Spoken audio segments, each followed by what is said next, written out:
a sealed book.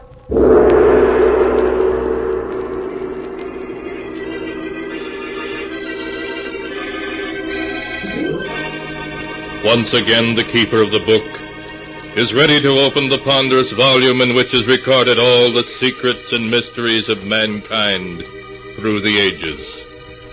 All the strange and mystifying stories of the past, the present, and the future.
Keeper of the book, what tale will you tell us this time? What tale shall I tell you? I have tales here of every kind. Tales of murder, tales of madness, of dark deeds and events strange beyond all belief. Let me see. Yes, here's a tale for you. The strange and terrible story of two old ladies and how they tried to escape from their doom. I call the story Escape by Death. My story begins in a big shabby old house in the country, fully a mile from any other habitation. In a large ground floor room, which is both their bedroom and sitting room, Martha and Louise Abbott listen to the wind howl outside. Louise is an invalid, confined to a wheelchair. Martha, though able to walk, can only hobble a few steps at a time, so that to them the lonely house is almost like a prison. Oh, listen to that wind, Louise. Oh, I do hate living out in the country like this. We're so isolated from everybody. Oh, yes, Martha. It was so much nicer when we lived in our own house in the village. Even if Roger and Hester are our nephew and niece, we should never have let them persuade us to move out here with them. Oh, what is it, Toby? Queenie? Oh, our mother's darling's hungry. Even Toby and Queenie don't like living here. Yes, they do seem unhappy. Queenie hasn't been eating well. Louise, it's very foolish for us to stay here with Roger and Hester. I think I hear Hester coming now. We'll tell her right away that we want to go back to our old home. Here I am at last, Aunt Louise, Aunt Martha. I brought you tea and some cake I just made this afternoon. Thank you, dear. I have the Daily Sentinel for you. George Gibson just delivered it. I haven't even opened it yet. Thank you. Roger, Louise and I have been talking things over. It was very kind of you to invite us to live here with you, but we were much happier living in the village. We want to go back. But, Aunt Martha, it's much better for you here. Really it is. Of course, you're just homesick, both of you. And you'll get over it. Pretty soon you'll love the country as much as we do. Now, we don't want to hear another word about your leaving us. We couldn't be happy thinking of you alone and helpless in the village. Come along, Roger. Let them drink their tea. All right, Hester. See you both later. Oh, I do wish they'd let us go back. There's no reason why we shouldn't. Do you remember the teas we used to give? Mary Thompson came over every afternoon. It was so nice. There's no reason we can't move back and give those teas again. We won't be alone or helpless either. With all the money Father left us, we can afford a dozen servants. Louise, we are going back. I've made up my mind. Oh, Martha, I'm so glad. Listen to Toby and Queenie. They're glad we're going back too, aren't you, you fat old darlings? Oh, they understand you, Martha. They know we're not going to stay here much longer. Of course they do. Well, now that's settled. Let's see what's in the Sentinel. Let's see now. Oh, Martha, let's look at the obituary notices first. Just what I was turning to, Louise. Here we are. Did anyone we know die? Now, let me see. Yes. You remember Amos Wilson, don't you? Yes. He died 2 days ago. Oh, poor Amos. He was about your age, wasn't he, Martha? Certainly not. He was a good deal older. Oh, Martha, look at this. Why, it says that Mary Thompson is entering the county home for the infirm. The poorhouse? Oh, no, it can't be. You can read it for yourself. Oh, that dreadful place. I'd rather be dead than in that home. Poor Mary. Martha, after we move back to the village, can't we have Mary come to live with us? Yes, of course. Why, going to the poorhouse would be the death of her. No, it can't be. What can't be? Read what it says there in the real estate column. The old Abbott mansion, owned by the Mrs. Martha and Louise Abbott, has been put up for sale by their nephew, Roger Clarke. What? Why, it must be a mistake. Oh. We never told Roger to sell our house. Roger! Now, Martha, we mustn't get excited. But why should he want to sell our house? I don't permit it. You calling me, Aunt Martha? Yes, Roger. What's this in the Sentinel about our house being up for sale? Oh, is it in the Sentinel? Oh, I'm so sorry. It is a mistake, isn't it, Roger? Well, no, Aunt Louise. But since the house isn't being used, I thought it would be a good idea to sell it. But you had no right to put the house up for sale without telling me. Now, don't get yourself excited, Aunt Martha. You don't want the house sold, I'll remove it from the market. You must, Roger. We couldn't live if the house was sold. All right. Now I'll take care of everything. Don't you worry. Everything's going to be all right. I don't like it, Louise. I don't like it at all. Why should he try to sell it without telling us? It does seem strange. Louise, we must get in touch with Judge Morris at once. He's the administrator of Father's estate. He'll take care of everything for us the way we want it. I didn't like the look in Roger's eyes just now. I've always been suspicious of Roger, and if you want my opinion, he and Hester are up to something.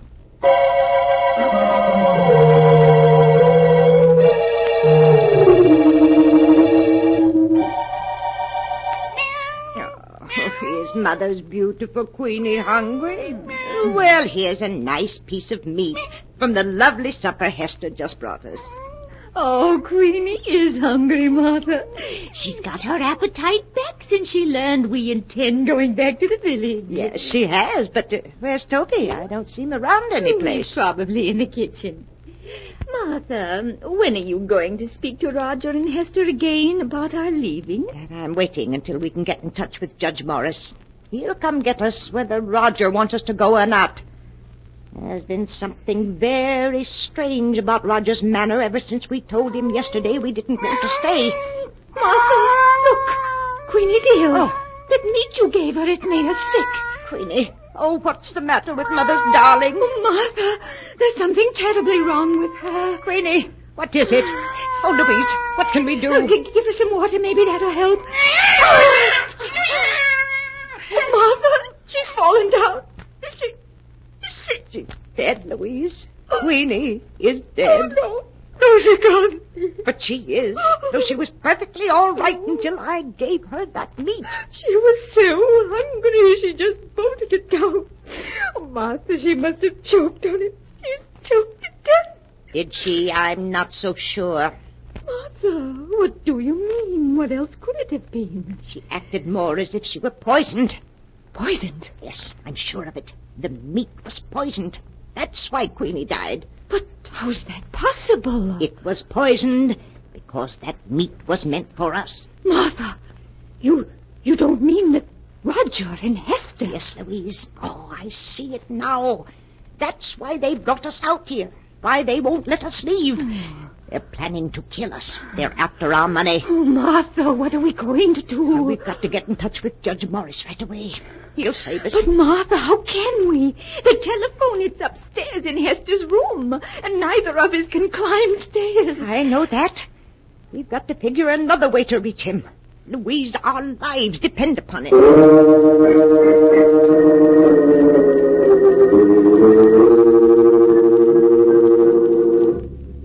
All that night, the two old ladies, terror in their hearts, tossed and turned in an effort to think of a way of escape from the horrible trap in which they found themselves. In the morning, they thought they had discovered how to do it.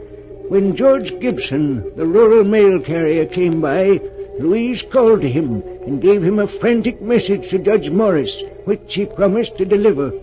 However, a few minutes later, encountering Roger, their nephew, George Gibson told him what had happened, and Roger managed to persuade him not to deliver the message.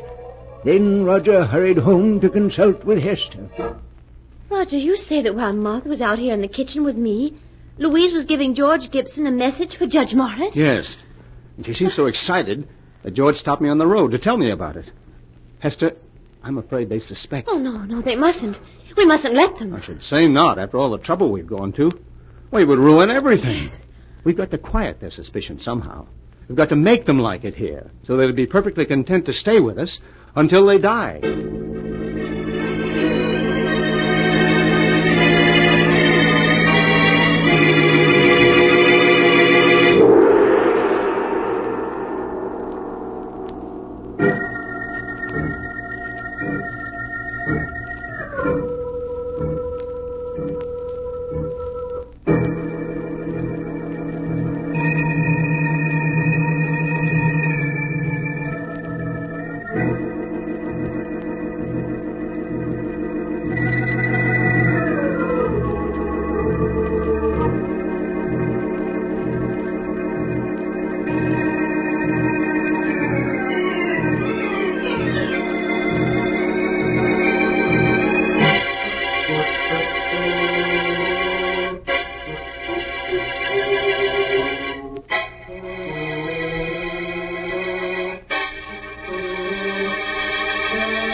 To return to the story of escape by death, as it is written in the sealed book.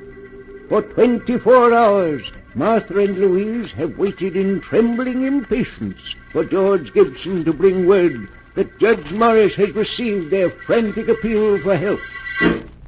Oh, Martha, where can George be? He's more than an hour late. Well, he's probably just been delayed. Maybe the car broke down. He'll be here soon. Yes, here he comes now. He's turning up the drive. Oh, Martha, I was so worried. I told you he wouldn't fail us. There's Roger taking the mail from him. Suppose Roger doesn't let him see us. He might... Louise. What is it, Martha? What's wrong? That isn't a much younger man. Now he's leaving. Roger's coming back in the house. Martha, where do you suppose George is? I don't know. I don't understand. Perhaps he's sick today. Here comes Roger. Hello, Aunt Martha. Aunt Louise. Here's a magazine that came in the mail. I thought you might like to see it. Thank you, Roger. Why didn't George Gibson deliver the mail today? Oh, you saw that there was a new driver. Well, I'm sorry to have to tell you this, but yesterday afternoon, poor George was killed. Killed? Oh, no. He had a bad accident as he was returning to the village. An accident? Yes. I'd rather not talk about it anymore now. It'll just upset you. Hester will bring you some supper soon. Poor George. Well, that means Judge Morris didn't get our message. Oh, Martha. Don't you see, Louise? That wasn't any accident. George was killed to keep him from going to Judge Morris. Martha, you can't mean that Roger and Hester... Yes, Louise, they'll stop at nothing to get our money. But what are we going to do? We can't get a message to anyone. And they're poisoning our food. We haven't eaten a thing since poor Queenie died. We can't go on throwing the food away or we'll starve. There's only one thing to do, food. You mean to see if it's poison? Yes. It's dreadful, having to risk poor Toby's life, but it's the only thing we can do.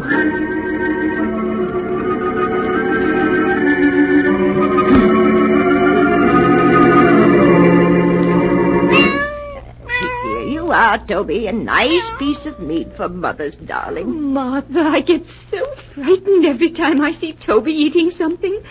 I keep remembering Queenie. The dreadful way she died. Now, Louise, we mustn't think of that. Here, Toby, dear. Martha, why are you feeding Toby? Well, he gets plenty to eat in the kitchen. He'll die of overeating if you aren't careful. I've always fed Toby from my own plate. He expects it. But, Aunt Martha, if you feed that meat to the cat, there won't be enough for you. No. And if you're to get well, you need all that food. Now, I don't want you feeding Toby any more of it. Here, Toby. Come on, boy. Come on. Come on out the kitchen, Aunt Martha and Louise. Eat their supper.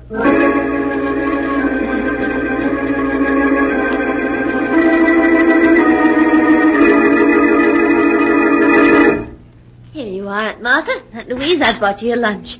Doesn't it look good? Yes, Hester. It's very nice. Here, Toby. Here, kitty.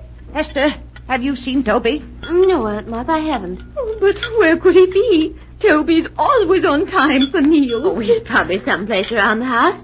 Now, eat your lunch before it gets cold. Oh, Martha, where can he be? Toby'll be along in a few minutes. We won't touch a bit of this food until he's eaten some of it. I do wish he were here. I'm so hungry. Louise, don't touch a thing on that tray. It isn't safe. Here, Toby. Here, kitty.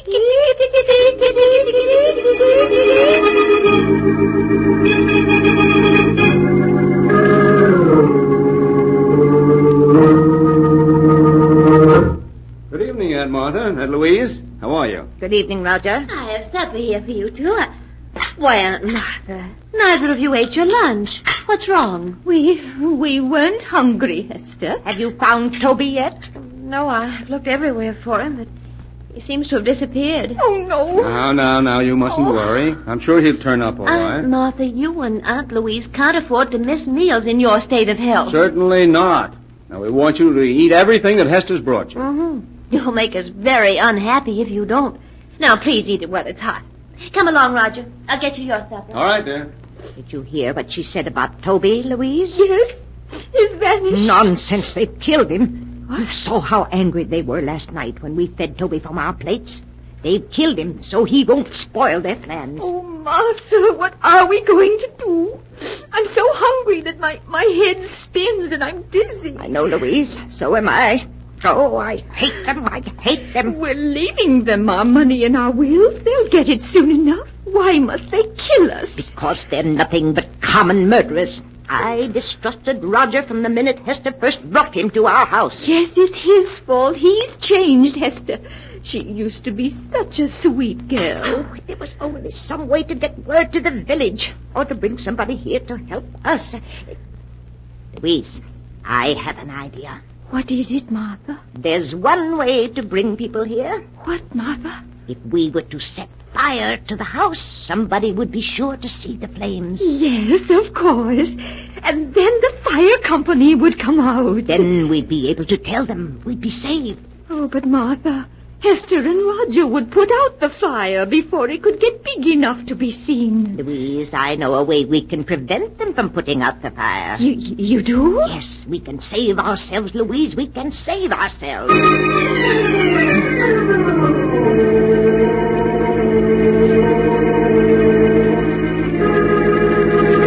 Here, Toby. Here. Martha, why are you looking down the cellar stairs like that? Now, you should be in your room. Certainly should. It's drafty out here in the hall. Now close the cellar door and go back to your room. But I heard Toby crying. He's down in the cellar, and I won't go to my room until I get him. But Aunt Martha... Roger, just to put Aunt Martha's mind at ease, why don't you go down the cellar and see if Toby is there? Oh, all right. But if you ask me, it's just a waste of time. Please help him look for Toby, Hester. You'll find him so much quicker if you both look for him. Martha... Please.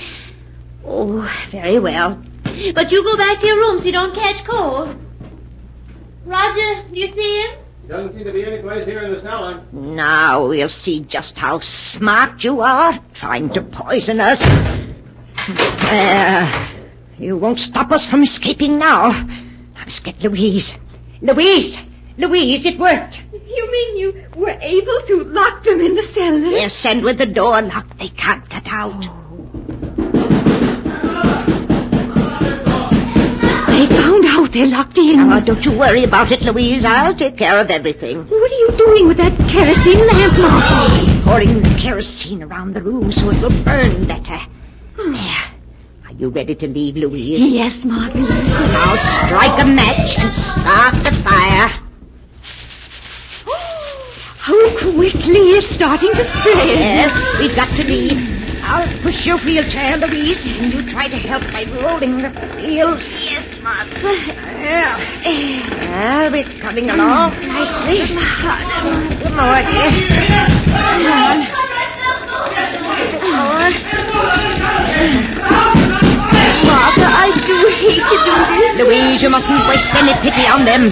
Even if they are our niece and nephew, they're nothing but common murderers. Yes, I suppose you're right. Now, I'll just open the front door, and we'll be free. Now, roll the wheels a bit, Louise. And just a few feet more, and we'll be safe. Yes, That's it. There. Now we're far enough away from the house to be perfectly safe. Oh, my. The whole house is on fire. Do you think they can see it in the village by now, Martha? I'm sure they do. Now remember, Louise, when the fire company gets here, we don't know what happened to Roger and Hester. We just managed to get out ourselves. Yes, Martha. If we told them what we were forced to do to escape, we'd have to reveal that our own niece and nephew were poisonous, murderers. We don't want to disgrace the family name, Louise. Oh, no, Martha, of course not. Look, Martha, look! The boat is going! Oh, and here comes the fire engine. Louise, we're saved. We're saved.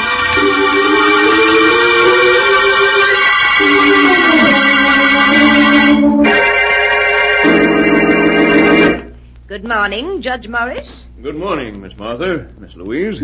I trust you're well after that terrible ordeal last night. Oh, we're feeling much better. Thank you, Judge Morris. I know it'll be painful for you, but now that your niece and nephew are gone, we must plan for your future. Oh, you don't have to bother, Judge. All we want to do is move back to our old house, hire a few servants, and live as we used to.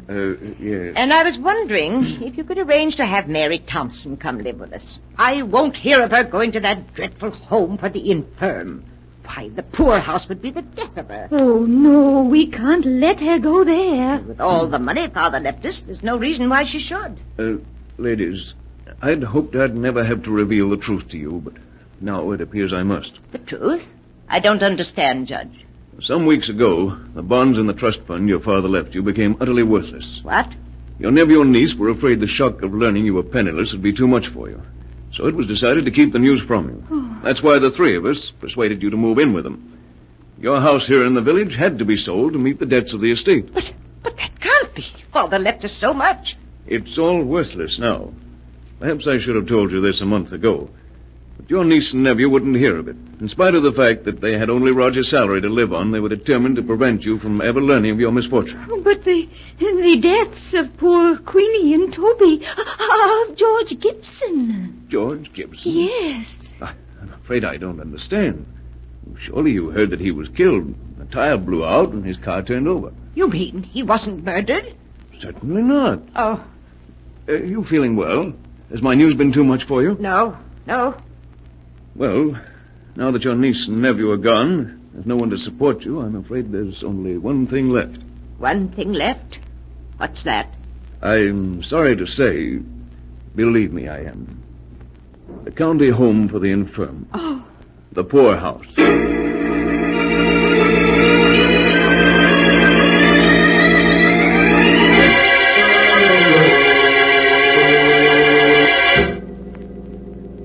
And that is the tale of escape by death, as it is written in the sealed book. Louise and Martha, because they could not believe that the death of their cat was an accident, convinced themselves that they were in danger of being killed, and in their frantic efforts to escape, ruthlessly destroyed their only protectors. Strange are the ways in which fate plays tricks on mere mortals. But the sound of the great gong tells me it's time to close the sealed book once more. One moment, keeper of the book. What story from the sealed book will you tell us next time? Next time? What kind of a tale would you like? A story of ghosts, of vampires, of werewolves howling in the night? A tale of dark plots and evil deeds? Of a strange fate overtaking the guilty? Let me see. I'll find one for you in just a moment.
And now, keeper of the book, have you found the story that you'll tell next time? Yes, I found one for you. It's the amazing story of a woman's jealousy, so great that it would not let her lie quietly in her grave, but made her seek revenge even from behind the dark veil of death. I call it Death at Storm House. Be sure to be with us next time to hear another strange and mysterious story from The Sealed Book. The Sealed Book, written by Bob Arthur and David Cogan, is produced and directed by Jock MacGregor.